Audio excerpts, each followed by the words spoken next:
Bonjour bien-aimés dans le Seigneur. Le premier verset c'est dans Jean 5, 21. Je vais lire au nom du Seigneur. Car comme le Père ressuscite les morts et donne la vie, ainsi le Fils donne la vie à qui il veut. En Jean 4, verset 22-23, je vais lire au nom du Seigneur. Vous adorez ce que vous ne connaissez pas.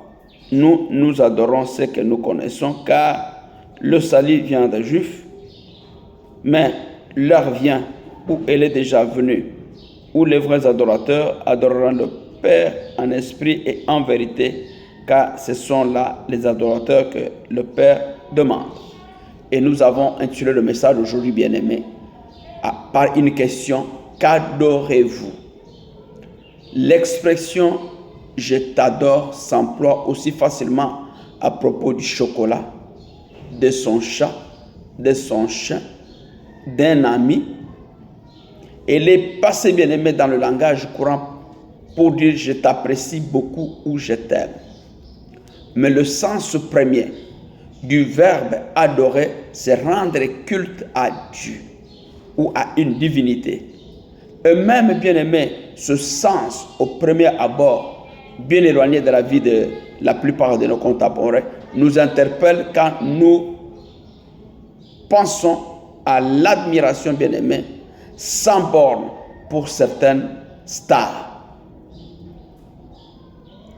du sport, de la musique et que sais-je encore, qui poussent à consacrer son temps, son énergie, son argent à son idole.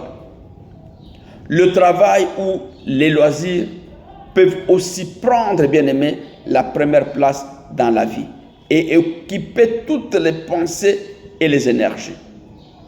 Plus le temps, bien-aimé, de s'occuper d'autres choses.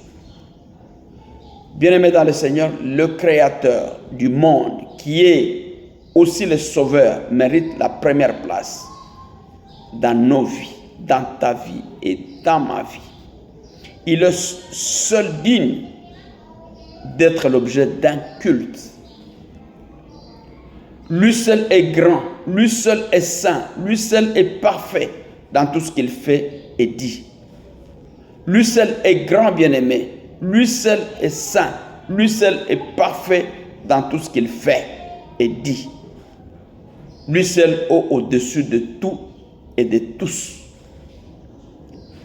Tout ce qui nous est donné de bon et tout don parfait, bien-aimé, viennent de lui. Viennent de lui qui ne peut pas décevoir, car ses dispositions à notre égard ne varient pas, comme Jacques nous le dit au chapitre 1, verset 17. Sa majesté est insondable, sa puissance infinie et son amour s'est manifesté, bien-aimé, de manière incomparable dans le don de Jésus-Christ.